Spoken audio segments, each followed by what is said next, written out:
Welcome to the Unloq podcast, an innovative approach towards human development.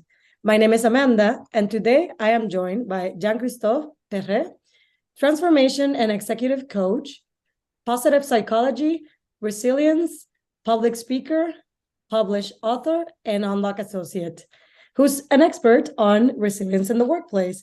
So welcome, Jean-Christophe. Can you briefly introduce yourself? Yes, good morning, good afternoon, everybody. So Jean-Christophe, I've been a coach, professional coach for the last 5 years, but before being a coach, I worked as an executive in the oil and gas industry for 20 years. Originally, I'm an engineer by background, with a strong business background. 5 years ago, I went back to university to study psychology and become a coach. So it's a new career, but I bring some of my life experience and professional experience in what I do. Thank you so much for that, and thank you for accepting the invitation, to join us here at the podcast. So let's start with a brief intro. When we talk about resilience, we're talking about the ability to cope with the ups and downs and bounce back from challenges. In a workplace setting, this can be applied to employees' ability to manage anything from a tough workload or having frustrating colleagues. It is said that those with greater resilience are better able to manage stress, which is a risk factor of conditions such as anxiety or depression, and among other situations that you can experience within an organization. So how would you define resilience in the workplace? So let me start with the concept of resilience. As you mentioned, resilience is not only coping with stressors, it's thriving in the face of adversity and difficulty. Resilience has been quite extensively studied in the last 30 years from a medical perspective and neuroscientific perspective, because of course, public governments realize that with mental health and a lot of disease, if their people were more resilient, they would be less sick. And so it has been extensively studied, and there are different models to explain and describe resilience. The one I use, which I find the most comprehensive, is based on a tool being called the Personal Resilience Index, which has been a researched model. And that model is basically made of 6 parts. So this does apply to individuals, but it does apply to teams, and it does apply to organization. So what are the 6 parts? First, you can imagine that if you want to be resilient, you need to be in good health. Okay, so if you don't have a good physical health, any stress is going to be quite overwhelming. Then, of course, once you have a good physical health, if you have a sense of purpose, it's going to help you reframe any difficulties that you have. So if you know where you're going, you might be able to give it a place. If you don't have a purpose, it's going to be harder to be resilient, because what is happening is all that what you see.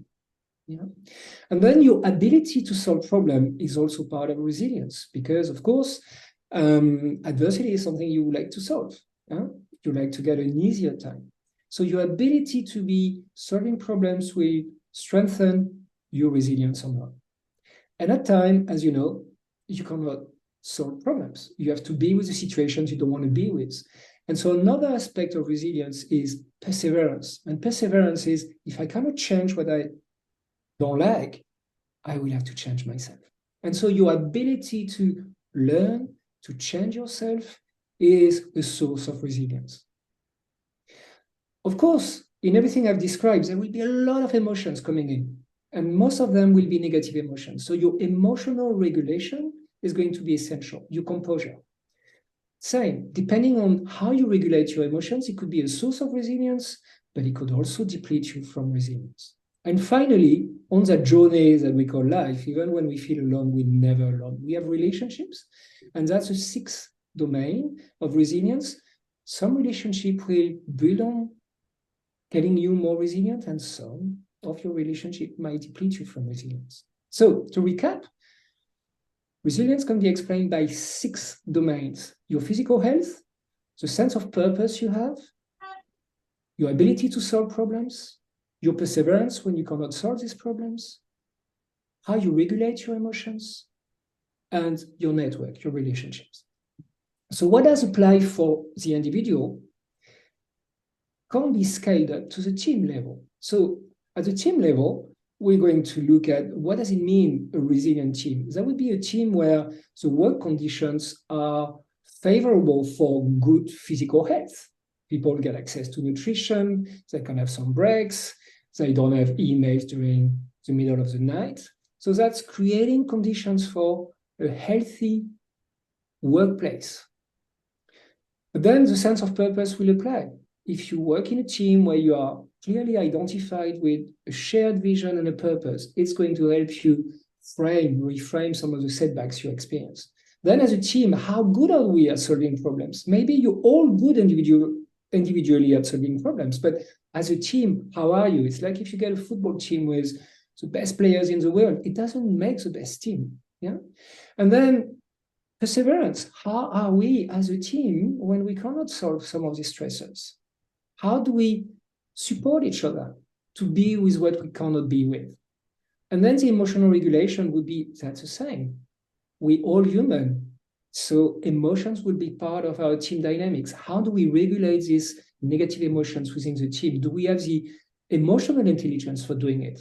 And then the relationship, which is always going to be in a team context. How do we harmonize between collaboration and competition? And that's always a challenge in an organization. Now, the team can be scaled up to the organization, and that's going to become more part of the culture. So when you look at resilience from an organizational perspective, you might take the 6 domain and you might say, what is the culture that we have, which is favoring these 6 domains? So the 6 domains remain at the individual level, at the team, at the organization. Simply the level at which you look at them has to be basically interpreted. That was so insightful and so well summarized. Thank you so much. So why would you say resilience is an important skill to cultivate? Yes, you've already mentioned this adjectives that specifically connect to this ability to be a resilient individual within an organization. But why would you say it's an important skill to cultivate both individually and as a team? Because stressors, adversity, challenges are simply part of life. It doesn't matter how much we try to control and engineer life, we will always get setbacks. And so when you develop resilience, you gain that confidence within yourself that you might not know what is around the corner, but you develop that belief that you will be okay because you are resilient. Yeah. So what we also have to remember is if we don't have resilience when we feel unsafe because of adversity, we regress to safe coping mechanism we've developed in the past. Okay? And so sometimes we regress to a much earlier age where we were 6 or 7 or 10, where we developed some coping mechanism to deal with danger, which made sense at the time when we were a child, but we've never really been able to observe them and to rewire them. And so under stress, when we only survive, we usually survive as a child. Resilience is to allow you to be with adversity as an adult, with everything that you have developed and learned in your life. Yeah.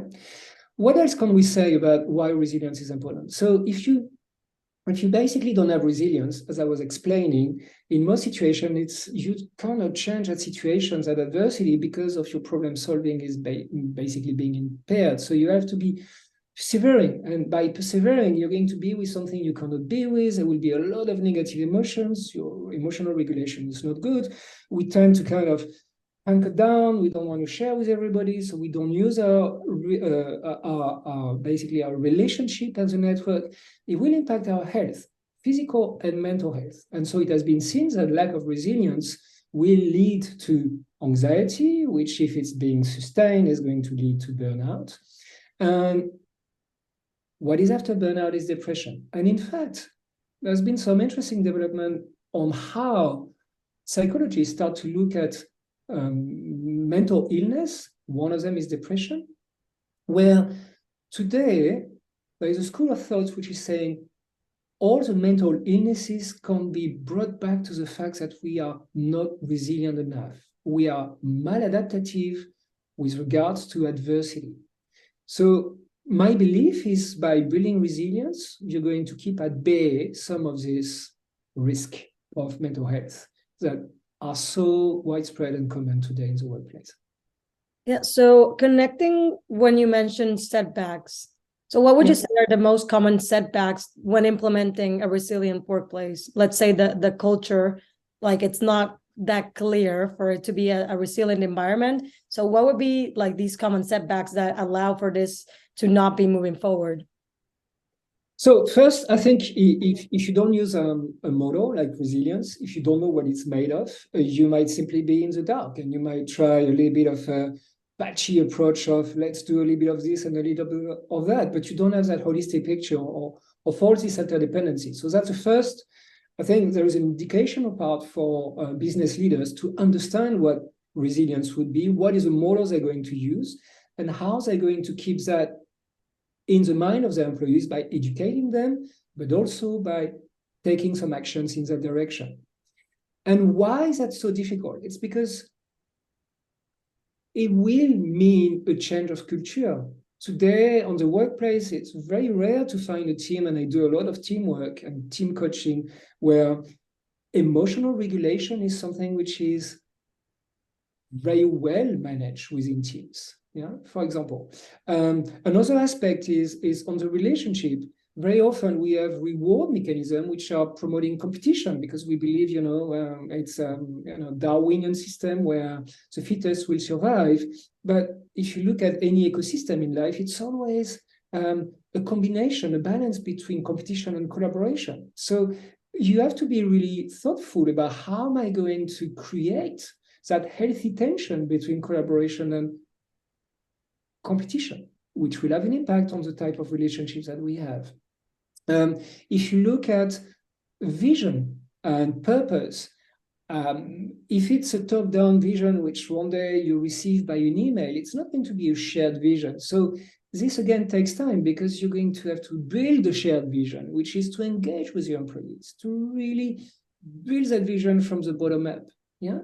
When you look at problem solving, we also tend to be too analytical in our problem solving in companies where you take a big problem, you try to frame it and get it into smaller problems so that you can solve these smaller problems. It's very much the analytical approach. But problem solving is also about creative insights, and it's to look at the problem more holistically. Again, that's not what we learn to do at school. So there are natural barriers, immunity to change, which will not make it easy to bring resilience at the core of a company culture, unless there is an effort, commitment, an education which is being made by the leadership. Yeah, to also kind of be, made yourself and the team, aware that this is the way to move forward as well, to not be solidified in this mindset where you're like, this is how it's been forever. So let's just stay this way. But that way you're not able to change and move forward and actually build greater things as an organization or as a team. So following the conversation, which employers or industries particularly would you say, in your opinion or your experience, seek resilience in candidates? So I would say these days everywhere because of the pace of the business life. But let me maybe be a little bit stressing the point, and I'm just going to highlight a few of these. So if I was going to look at industries, there would be industries where there's a lot of time pressure. There's a lot of changes. There's a lot of, it could be a very difficult environment as well. It could be fast paced. So things which comes to mind would be in the army, you really need to be resilient. In healthcare, it's essential today. If you want to work in the hospital, I mean, it's so hard pressure and you see so many things, you really need to be resilient. Consultancy, you say, wow, consultant, yeah, but they have to deal with clients changing their mind all the time, a deadline, working overtime. But even like public institutions, like the UN, for example, there are some agencies in the UN that we serve in Unloq, like UNHCR, which are taking care of refugees, for example, and they are really in crisis mode all the time. Resilience is essential. But even within a sector, it can depend. I used to work in the oil and gas industry, and I was working in the office. So, okay, a certain level of resilience was needed.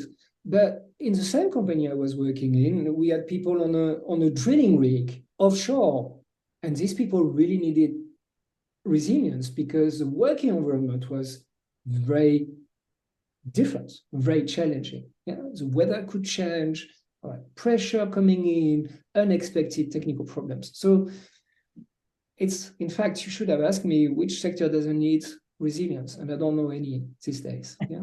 Well, that's good. That's good. That means that we're moving towards, becoming more self-aware, more emotionally intelligent.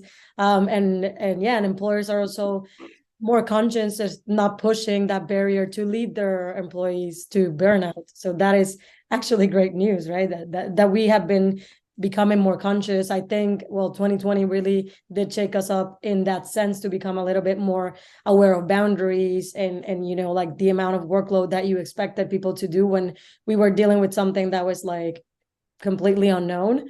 So I think that also shifted a lot of the industries to also be less about the numbers and more about the people, which is kind of how you go about resilience, right? So how can a recruiter assess a resilience within a candidate, like during a recruitment process? Like how can they how would you assess it?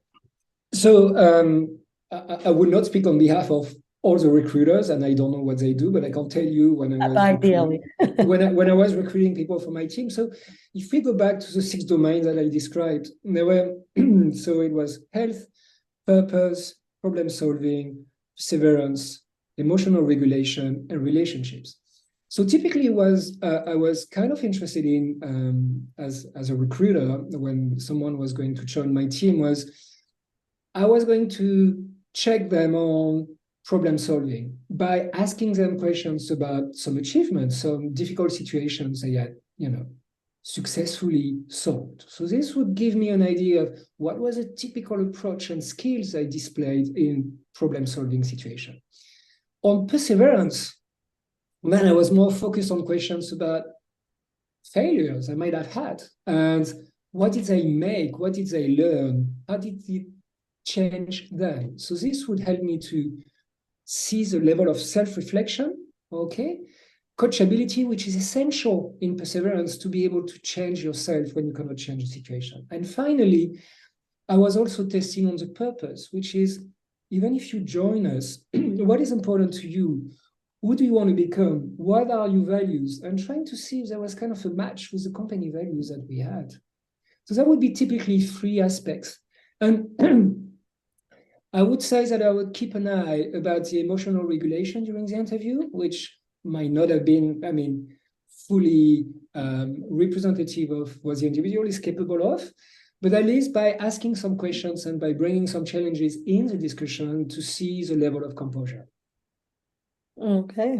So flipping the coin here, how to demonstrate your resilience in a company where there's no solid culture on it, right? Like how can you, if when you're already within an organization, how can you demonstrate that you are a resilient individual and that you're moving, looking to push that culture forward to be a bit more resilient? So in my experience, when you are resilient, you are simply resilient. So if I was going to use a metaphor, it's almost like you're in a lighthouse in the team you work in. So what typically happens when you show your resilience in a situation of adversity, you're going to shine in a sense that you bring composure because you are composed, because it's, you keep a cool head, you're not being agitated, you still continue to maintain the good relationship within the team, you emotionally regulate very well, you reframe what the difficulty are, you show optimism. And in fact, for people in the team, they're going to seek, and they might not know why, but they're going to seek your company, your presence, because it's like being in the eye of the storm. Oh, there's like this hurricane going on. There's a center in the eye of the storm. It's silence, it's calmness, it's peace. So people might not know why they're drawn to you, but you will notice they come because you're a very solid rock. That is such a beautiful metaphor. I think you couldn't not explain this like clearer or better. So thank you for that answer. So my last question on the specific topic is, what are the main key points that you would want everyone to learn on how to deploy a cohesive, resilient work environment? Yep. So I'm going to go back to my model of the 6 dimensions. So if we start with health, it's how do we create a healthy environment? What are the policies we're going to put in place? So for example, things like, can people have a balanced lunch, nutritious lunch? The only option is not to order a pizza. There could be canteen, which is there. Do we have sufficient breaks, or do we basically book meetings back to back? Do we have a policy where people cannot send email after a certain time, for example, so they don't wake up in the middle of the night, check their phone, and be on the work mode? So there would be much more initiative, but it would be taking that lens and saying, how can we create a place where people can be healthy physically? Okay. Then there is the purpose that I was mentioning. It's, do we have a vision?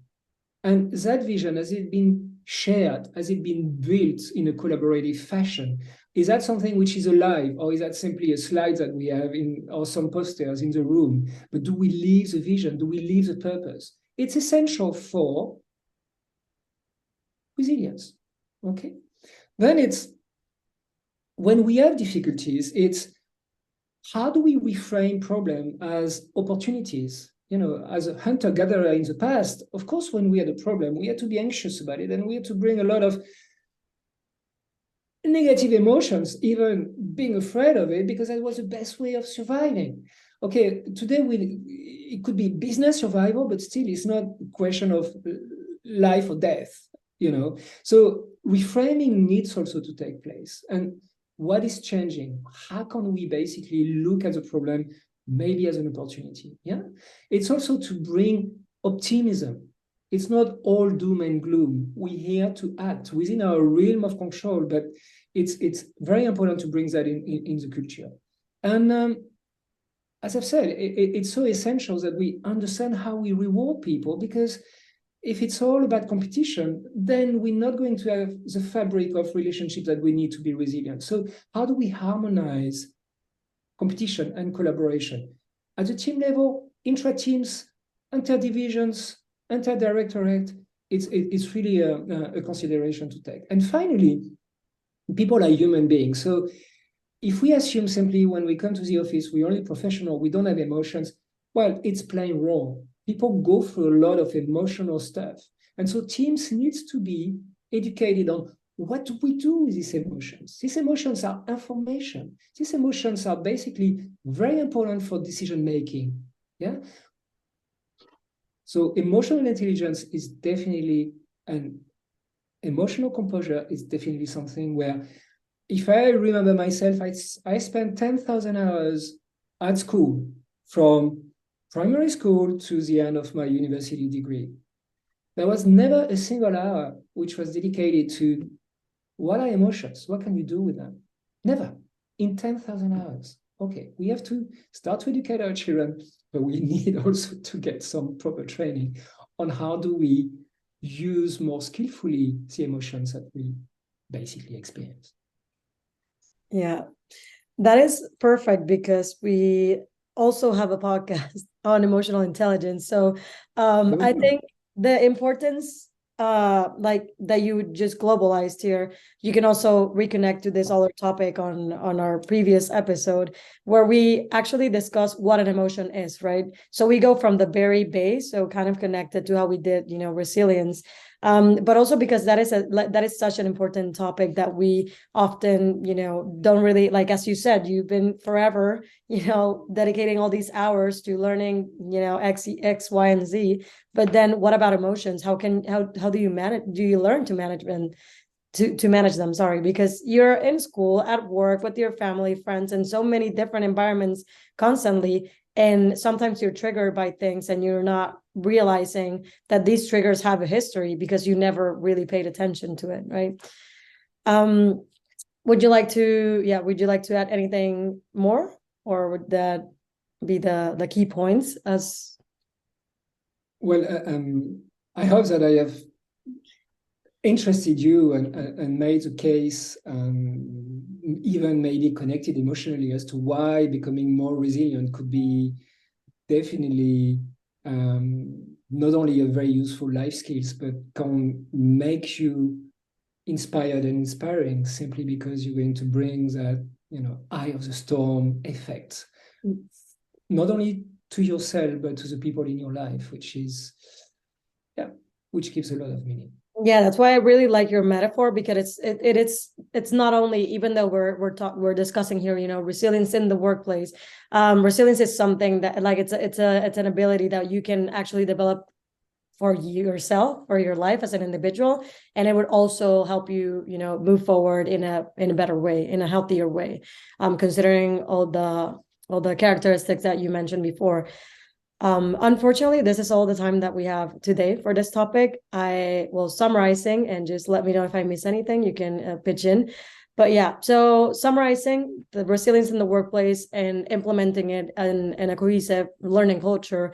For it, you need a model, right? Like a guideline that actually allows you to take into account the several steps or qualities that you should be paying attention to when implementing it. So this were purpose, perseverance, physical health, your ability to solve problems, network, and emotional regulation. It's also great when you're implementing a resilience workplace, because it avoids your employees to lead to burnout, or to also help them develop the capacity to have a higher emotional intelligence, an EQ, right, that they also call it, and to harmonize competition and collaboration, because sometimes we overstress this, right? We overdo competition, or we overdo collaboration, and then a good balance and harmonizing them would be the best practice. And then the lighthouse metaphor, which is when you as an individual are showing up as a resilient person, as a resilient human individual, that you bring composure, right? So that would be like the long story short of that beautiful metaphor that you shared with us today. Did you justice, or would you like to add something additionally to that? No. Thank you, Amanda. Okay, well, thank you so much for your time, Jean-Christophe. Thank you so much. And I hope our listeners are getting, a lot of great value from this episode. So if you want to learn more, you can always find more information in unloq.org. That is unloq.org. And to our listeners, stay tuned as we continue to unlock human potential.